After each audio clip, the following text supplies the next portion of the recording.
pelas experiências que tive aqui em Rio Largo, pela vida com que vivi aqui, e amigos que deixei, né?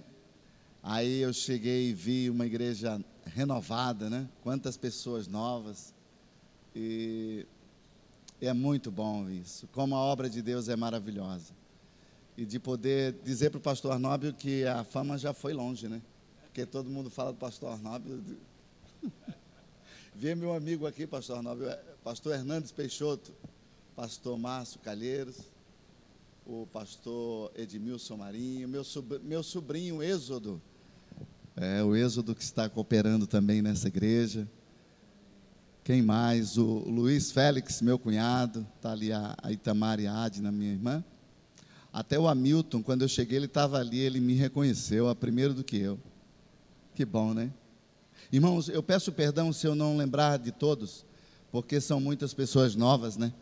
Mas deixar aqui esse abraço caloroso e fraterno, também para a irmã Antônia, esposa do nosso querido pastor Arnóbio.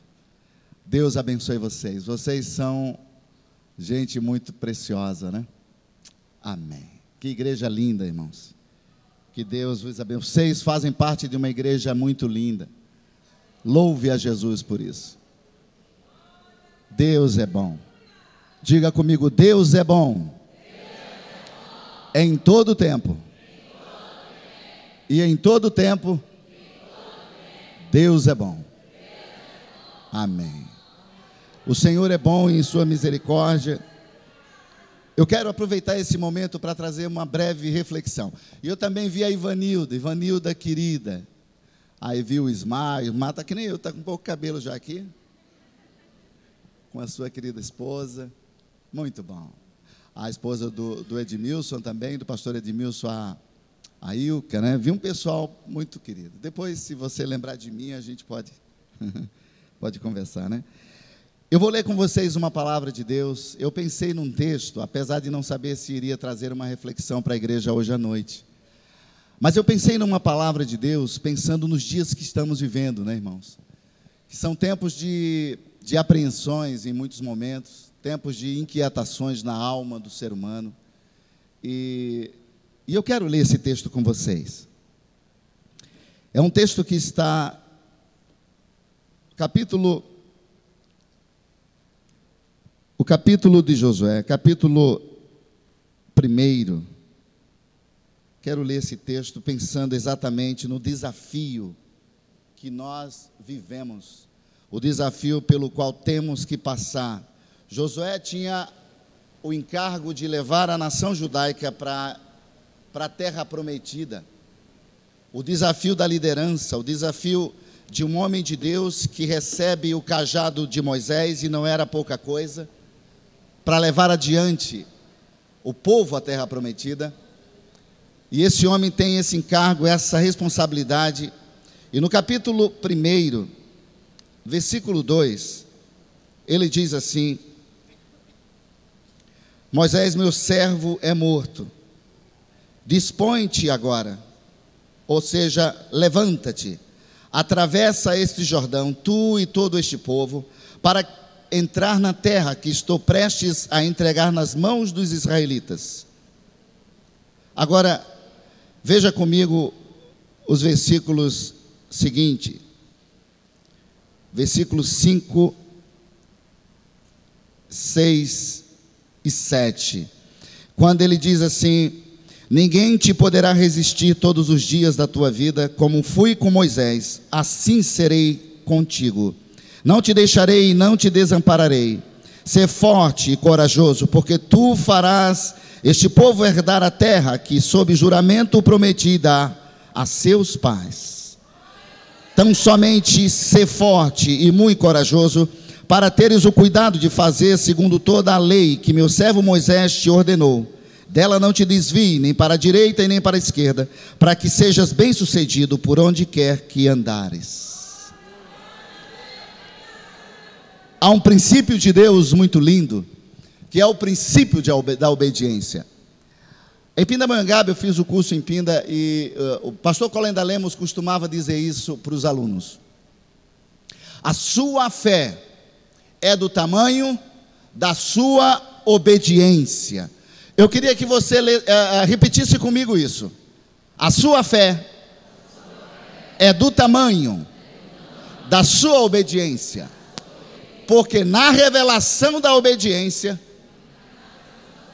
Deus se manifesta. Amém? A palavra de Deus é a base da orientação para a nossa vida cristã, para Josué na tarefa árdua de conduzir o povo à terra prometida. Ou seja, a palavra de Deus está gerando fé no espírito de Josué, quando ele recebe da parte do Senhor a ordenança para levar esse povo até a terra prometida. Agora é claro que ele tem os seus grandes desafios. Eu fico pensando, irmãos, aqui estão os pastores, líderes das suas congregações, distintas congregações. Agora você pense, um homem que vai ocupar o lugar de uma liderança da envergadura de Moisés. Isso não foi algo simples. Esse homem deve ter passado por tormento. Esse homem deve ter passado por suor frio. Ele suou frio na sua história, certamente. Porque, queridos, aqui tem uma liderança. Veja, Deus tem para cada tempo um homem de Deus, como hoje vemos um homem de Deus aqui diante de vocês. Agora, o que eu quero colocar aqui é esse propósito que Deus leva a seu filho, a seu servo, a seu discípulo, a continuação da obra, de ganhar almas para Jesus, de fazer dessas pessoas discípulos do reino, aonde na verdade é o propósito máximo do Senhor, a revelação de Deus que traz o princípio do relacionamento com o Pai, o Filho e o Espírito Santo. Então, é claro que o objetivo de Deus era, você precisa levar esse pessoal além do Jordão. O Jordão era um desafio. Então, entra aqui o propósito desse homem entrar na presença de Deus, para que ele possa trazer para dentro do seu espírito a palavra do Senhor, de tal maneira que ela fosse a substância, o elemento mais precioso para a sua caminhada cristã. Veja, irmãos, nós estamos vivendo dias de apostasia. Essa apostasia, ela já está declarada. Hoje nós vemos pessoas e uma sociedade que descrê na palavra de Deus, de certa maneira. Eles precisam de Deus, eles precisam da verdade, precisam ser orientados, mas muito é um contexto global que vai levando a igreja para um momento de decisão. A igreja precisa de lideranças fortes, para que essa igreja possa atravessar esse deserto que nós estamos vivendo. Nós estamos vivendo um grande deserto, um deserto espiritual. Veja, passamos pela pandemia, esses 2, 3 anos atrás, anos difíceis, anos de dor, pessoas perderam queridos irmãos, pessoas perderam familiares, essas vidas que são preciosas para o reino de Deus. A igreja, ela ficou um tanto fragmentada em alguns lugares do mundo. Tem um terapeuta que disse, a igreja de Cristo, ela vai passar entre 10 e 20 anos nesse processo de cura da alma, porque as pessoas precisam ter o tempo de luto, e as pessoas não tiveram tempo para velar o ente querido. Minha irmã perdeu uma filha, eu perdi uma sobrinha muito querida de 36 anos, que deixou um bebezinho de 1 ano. Veja, quando nós não temos a possibilidade de velar a quem amamos, mas simplesmente fecharam o caixão, lacraram o caixão e depositaram lá num terreno qualquer. O que eu quero colocar aqui para a gente pensar: a cura em Jesus, a libertação em Jesus. Eu preciso colocar a minha alma à disposição do Espírito de Deus. Eu preciso correr para não perder de vista esse relacionamento entre Jesus e nós. Nós precisamos nos acercar da palavra de Deus, porque esta palavra é a palavra que nos orienta no caminho.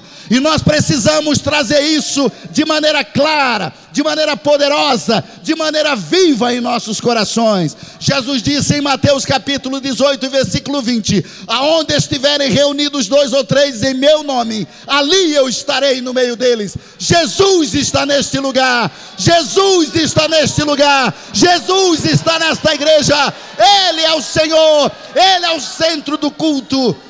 Eu preciso acreditar nisso. Precisamos crer nisso. Precisamos abraçar a palavra de Deus. E esta é a orientação do Senhor para Josué. Ele diz no versículo 8 e 9: não cesses de falar deste livro da lei, antes medita nele dia e noite, para que tenhas cuidado de fazer segundo tudo quanto nele está escrito. Então farás prosperar o teu caminho. Farás prosperar o teu caminho e serás bem-sucedido. Não te mandei eu, seja forte, não temas, não te espantes, porque o Senhor teu Deus é contigo por onde quer que andares. Eu preciso crer nisso, eu preciso acreditar nisso. É preciso acreditar que há um Deus que nos guia além do deserto. Então há um chamado para um desafio da fé. Deus nos chama para o desafio da fé. Josué e todo o povo de Israel se levantaram de madrugada, versículo 1, capítulo 3, verso 1, e dirigiram-se até o Jordão, e eles acamparam ali. Ele viu o objeto do desafio, ele viu o lugar do desafio, e ele olhou para esse lugar. É como se ele trouxesse para dentro da sua alma: eu tenho um desafio, eu preciso atravessar esse rio. No versículo 2 e 3, ele diz: ao fim de 3 dias os líderes percorreram um acampamento. Quando virdes a arca da aliança do Senhor, significado da presença de Deus, vosso Deus, sendo carregada, sigam esta arca, a fim de conhecerdes o caminho. Ou seja, a arca, que é o símbolo da presença de Deus entre o povo, era guiada à frente do povo. E ele disse: quando você vir a arca adiante de vocês, sigam a arca, sigam o Senhor. O Senhor é o símbolo, a arca é o símbolo da presença do Senhor, a fim de conhecerdes o caminho. Em João capítulo 14, versículo 6, Jesus disse: eu sou o caminho. Há uma simbologia em tudo isso, há uma conexão com o Novo Testamento. Jesus disse: eu sou o caminho e a verdade e a vida, e ninguém vem ao Pai senão por mim. Quando você lê esse texto, você percebe que Jesus está dizendo que não existe outro equilíbrio no mundo senão Ele como a verdade.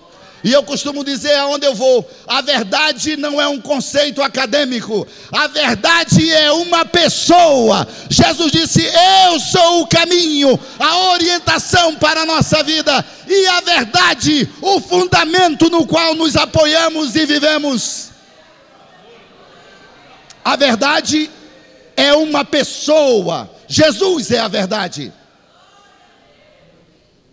Ele não é uma verdade relativa, Ele é a verdade. Ele disse: eu sou o caminho.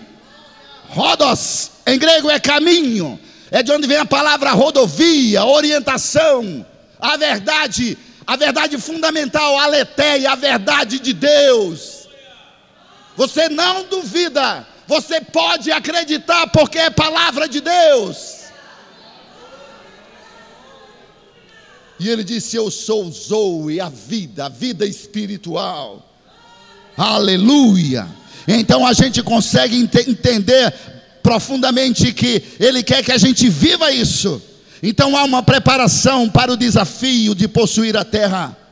A travessia do Jordão, a presença de Deus guia o povo pelo caminho, e se faz necessário deixar a nossa posição, Ele quer dizer, de dúvida, para uma atitude de filho de Deus. Eu preciso viver a experiência de pertencer a Jesus.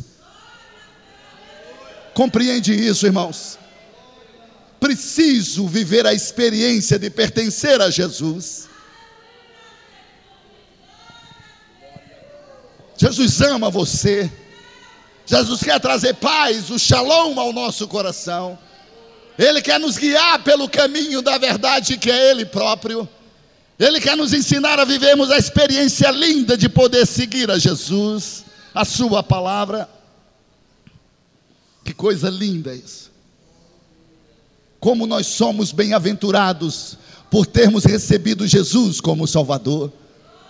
Aleluia, celebre o nome do Senhor. Você é feliz, você tem a marca do sangue de Jesus no seu espírito. Glória ao nome do Senhor, louve-o por isso. Mas sabe uma coisa linda que a palavra de Deus mostra? No versículo 3, capítulo 3, verso 5, chega um momento que ele diz para o povo: santificai-vos, porque amanhã o Senhor fará maravilhas no meio de vocês. Então, esta geração do povo de Israel, que não tinha na memória os grandes feitos do Senhor, Josué fala ao povo como um milagre que vai acontecer. Eu vou ler com vocês o versículo 10, quando ele diz: nisto conhecereis que o Deus vivo está no meio de vós. Sabe, irmãos, aleluia, sabe de uma coisa? O povo de Deus tem algo tão poderoso sobre ele. Demos Shakarian, que foi o fundador da Adonep, do movimento da Adonep no mundo inteiro, ele escreveu um livro chamado O Povo Mais Feliz da Terra. Ele disse: se o povo de Deus soubesse de fato o Deus a quem ele serve, esse povo seria na face da terra imbatível, porque é um Deus no meio de vós. Então, como nós estamos vivendo épocas de escassez espiritual, eu preciso acreditar nisso. Eu preciso me posicionar diante do sol da justiça. Eu preciso acreditar que Ele guia os meus passos. Então a dinâmica da santificação se aplica à vida integral. Isso é um estilo de vida. Amém, Miriam? Olha a Miriam ali. Como é o nome dela? Jaci. Eita, coisa linda, olha. Se eu for lembrando, eu vou falando, viu? Estou com uma vaga lembrança. Então, irmãos, quando Jesus nos salva, Ele nos salva integralmente, totalmente e para sempre, para a glória de Deus. Ele quer nos ver andando com Ele na santificação, buscando essa presença diária, vivendo a glória de Deus, restaurando a nossa vida, servindo-o com temor em nosso coração. Porque Deus fará maravilhas. Então, não são momentos de consagração, com o intuito de conduzir Deus a se manifestar, mas uma vida em santificação. Veja, não são momentos de santificação. Quando Josué fala para o povo, ele está dizendo: eu não quero que vocês tenham momentos de santificação. Viva a santidade. Viva a santidade. A santidade se torna um estilo de vida. Amém. Aleluia. Glória ao nome do Senhor. Então, quando ele atravessa o Jordão, o Senhor fala para ele erguer um memorial. Josué capítulo 4, verso 1. Isso para que as futuras gerações lembrassem perpetuamente do que Deus realizou entre o povo. Irmãos, Rio Largo já tem sofrido muito com essas enchentes. Muitas vidas têm sido entristecidas. E a gente pode passar por isso. A gente pode passar por reveses na vida. A gente pode passar por momentos de choro e lágrima. Isso faz parte da vida do ser humano. Mas como é maravilhoso compreender que Jesus, quando olha para nós, Ele olha como um Pai amoroso. Ele olha como um Senhor que ama, que quer desejar o bem para você. Ele quer ver você feliz, apesar da dor. Então eu preciso ter, não é um escape, irmãos, não tem nada a ver com um escape, tem a ver com uma consciência de quem nós servimos. O apóstolo Paulo, quando escreve Romanos capítulo 12, ele diz no versículo 1 e 2, ele diz: rogo-vos, pois, irmãos, que apresenteis os vossos corpos em sacrifício vivo, santo e agradável a Deus, que é o vosso culto racional. Eu costumo dizer que a Bíblia, levante a sua Bíblia, diga comigo assim: eu tenho em minhas mãos a mensagem de Deus. Esta é a palavra do Todo-Poderoso.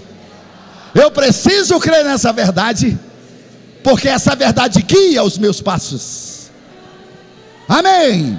Essa verdade guia os meus passos. Rogo-vos, pois, irmãos. Ele parece que está ficando de joelho e pedindo encarecidamente. Eu peço a vocês encarecidamente que vocês se entreguem para Ele, que Ele seja que vocês agora não precisam mais oferecer o bichinho no altar de bronze. Agora vocês serão vocês serão a oferta. Vocês serão a oferta. Não será mais o bichinho que vai ser oferecido lá no tabernáculo e que o sacerdote vai imolar e ele vai queimar. Não, você agora será a oferta do holocausto. Rogo-vos, pois, irmãos, que apresenteis os vossos corpos em sacrifício vivo, porque não é mais aquela coisa, aquele paliativo, agora é real. Quando você se entrega, você recebe a revelação de Deus, para que experimenteis qual é a boa e agradável e perfeita vontade de Deus. Há uma vontade perfeita de Deus, amém? Deus é perfeito. Aleluia, aleluia.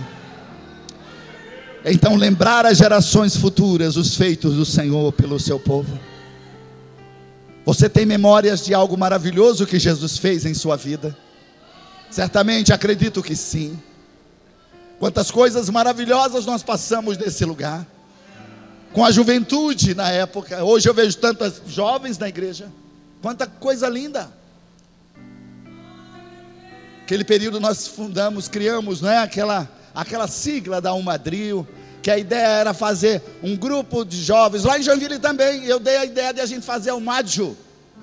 O MADJO, que é a União da Mocidade da Assembleia de Deus de Joinville. O que eu quero colocar é assim, eu estou concluindo a minha reflexão com vocês, amados.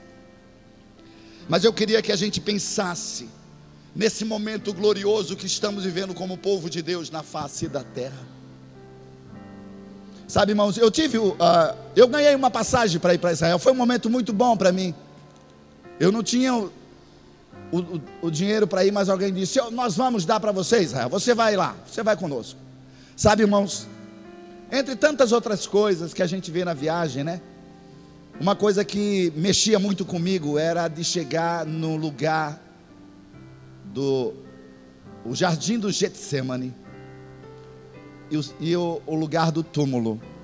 Eu tinha muita curiosidade por ver o túmulo. Eu ficava naquela expectativa, e quando é que vai chegar a hora do túmulo? Porque quando a gente passa, e é muito curioso, é simbólico até. Quando você chega no jardim do Getsemane, o judeu chama Getsemane. Quando você chega no jardim do Getsemane, sabe por que Getsemane, irmãos? Porque a ideia do Getsemane é o lugar em que como que a gente pode dizer? É o lugar em que as azeitonas são moídas, da prensa. Então Getsemane é a ideia de que a prensa, a azeitona é colocada ali, aquelas duas pedras, uma sobre a outra, vai prensando aquela azeitona. É o lugar onde a prensa é mais pesada. É o lugar em que Jesus sofreu. Está no jardim. E depois ele entra, quando é morto, ele está lá no túmulo. Mas quando você chega no túmulo, você recebe uma emoção, assim, no sentido de que, quando você olha para ali, você diz: puxa vida, foi aqui que colocaram Jesus.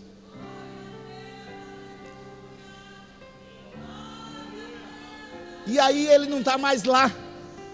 Jesus não está mais lá. Ele foi para o Pai. Ele disse: eu vou enviar o Espírito Santo para que esteja no meio de vocês. Ele vai orientar a vida de vocês. O Espírito vai guiar a igreja na face da terra. O Espírito vai orientar a igreja por onde ela deve andar.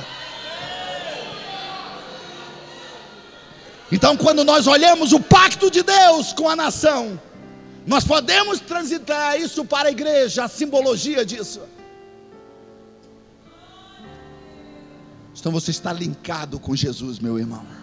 Vamos usar uma linguagem mais jovial, né? Você está conectado com Cristo. Isso é maravilhoso. Não tenha medo, seja corajoso. O Senhor é com você por onde você andar. Ele ama você, Ele guia os seus passos. Ele é o Senhor que tem coisas maravilhosas para revelar a sua vida. Independente da realidade que a gente esteja vivendo, Ele ama a sua igreja, Ele ama seu povo. Jesus ama este povo de uma maneira muito tremenda. E a cura vem nisso. Então, Israel, o que você diria para aqueles que perderam um ente querido irmão? Eu digo para você de todo o meu coração: a melhor coisa que podemos fazer nesse tempo de dor é nos ajoelharmos diante desse Deus gracioso e dizer: Jesus, eu entrego a minha dor em suas mãos. O diabo luta para tirar a nossa paz e trazer depressão e angústia à alma das pessoas. Mas quando você entrega a dor para Jesus, Mateus capítulo 11, 28, venham a mim, todos vocês que estão cansados, sobrecarregados, eu vos darei alívio a vós. Venham a mim, eu sei o que fazer com você. Ainda que algumas pessoas procuram um psicólogo, veja, mas eu não tenho nada contra isso. Mas a nossa fonte de graça e poder e vida está em Jesus. A nossa fonte de alegria é Jesus. É isso que nós ouvimos no cântico do coral, da banda, dos grupos.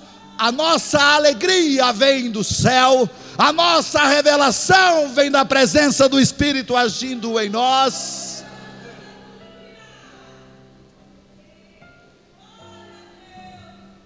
Eu desejo a vocês, Pastor Arnóbio, muito obrigado. Eu desejo de todo o meu coração.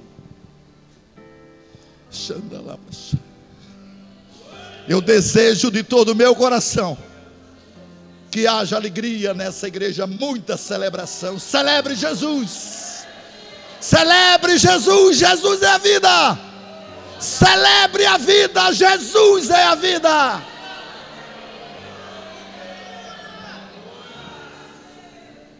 Eu tinha meu pai, Pastor Arnóbio, frequentou Lourenço de Albuquerque. Irmão Joaquim, servo de Deus. Irmão Arlindo, amado. Quantos homens eu conheci, quantas pessoas queridas nesse lugar. E sinto saudades, porque nós saímos pelo evangelismo. Zezito, nosso irmão amado, eu sinto tanta saudade. E eu não sabia que eu era tão saudosista assim. Meu pai, ele sentava sempre lá atrás, mas ele costumava glorificar. Ele dizia glória a Jesus. Ele gritava na igreja. Criou 11 filhos, com dificuldades. Mas a integridade daquele homem hoje me traz a alegria, porque ele honrou Jesus. Eu quero dizer a você, igreja de Cristo, líderes, irmãos no Senhor, há algo celestial vindo sobre nós. Estejamos prontos para receber isso. Deus vos abençoe. Shalom Adonai. Eu desejo bênçãos de Deus para essa igreja. Seja próspero, abençoados em nome de Jesus. Obrigado. Obrigado,